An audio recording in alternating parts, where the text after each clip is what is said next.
In this video, I want to look at using images inside of PowerPoint. Now, adding an image to a slide is really easy, and there's two different ways. Here I have one that's already existing. If I create a new slide, I can simply come over here and choose a new image from online. And this will use the Bing image search, or I can search from my OneDrive. Additionally, I can choose to select an image from my own personal set of pictures. I can also come up here to my Insert tab and choose pictures from either this device or online. Being on a slide, maybe I'll go to my Insert tab and choose an image from this device or online. Allows me a little bit of flexibility. So for example, I can select this image, and notice I can put it anywhere on my slide I want. It's not taking the main content section of my PowerPoint slide. So this allows me to put images maybe besides a bullet point that I want to talk about, or maybe off to the side, or any other place that I want. Now sometimes with an image like this, I'll need to make some minor modifications. You'll notice that the white background of the image and the white background of my slide don't quite line up. You'll notice that maybe it's not quite the right size or other things like that. So let's take a look at how I can modify my image. What I'm going to do is I'm going to select the image. Then I'm going to come to my Format tab, which is a new tab underneath Picture Tools that becomes available to us because I've selected that image. Just as with things like Microsoft Word, I have a variety of styles I can pick, and this is going to allow me to do a lot of really simple things. And you can see a preview simply by rolling over the style. The style isn't actually chosen until I click on it. So if I move off of those picture styles, there's no change. Let's talk about some other things I can do besides just using a style, though, because I don't want to limit myself to just those simple styles. One common thing, like I mentioned, is the color doesn't quite match up. So I'm going to choose to remove background. And this is trying to figure out where is my background. Now, to be honest, PowerPoint isn't that great at figuring out. So there's a couple things that we can do. First is I'm going to click my Resizing Handle. And this is going to help identify what's a normal section versus what's something that's not normal. And as it sees more colors inside of a section, it's going to give credence to it. Come over here and adjust this. And you'll notice that it's done a very good job of figuring out now where that background is. And it's completely removed by showing it as this kind of purpley color, what the background is that is going to be removed. I can come up to my ribbon bar and mark areas I want to keep, just by clicking on some areas that will help kind of train PowerPoint to figure out what it needs to keep.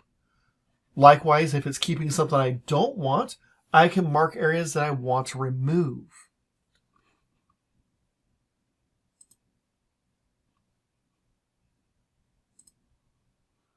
So you notice there's just a couple little sections right here that I want to remove. And you notice it puts a little marker on my screen so I can see where they are. Now I can delete those marks if it's removing something I don't want. I'm going to keep these changes. And now my image is blending into my slide a whole lot better. Of course, there's other changes I might want to make as well. Most commonly, you'll see them under the corrections. And here I can do things like soften it. And if you hover over that section on the left-hand side, you'll notice that it becomes a little blurry or softer look. This is good for backgrounds, but not good for a primary image that I want to focus on. I might instead want to come over here and sharpen it, making it really crisp and clear. Likewise, I can make adjustments to the color.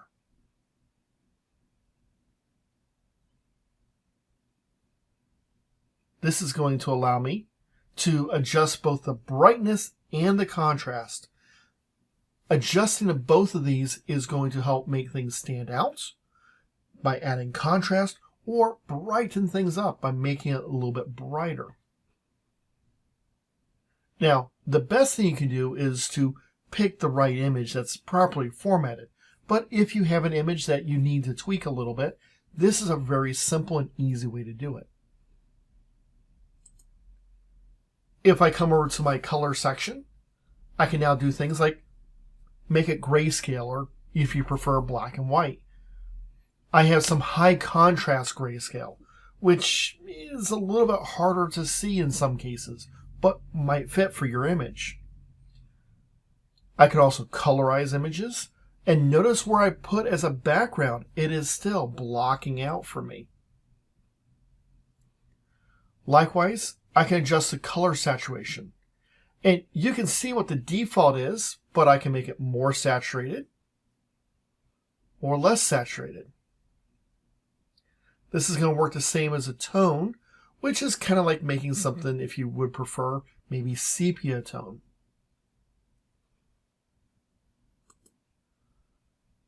Under artistic effects, we can do things like making it with a light screen.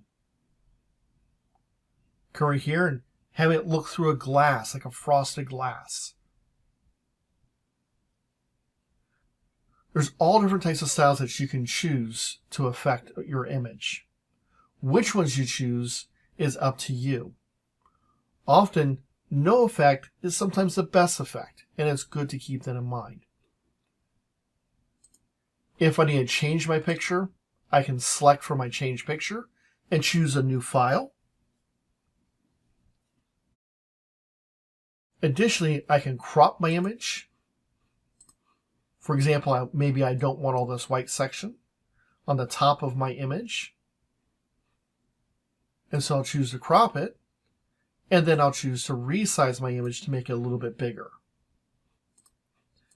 I can position my image by simply clicking and dragging.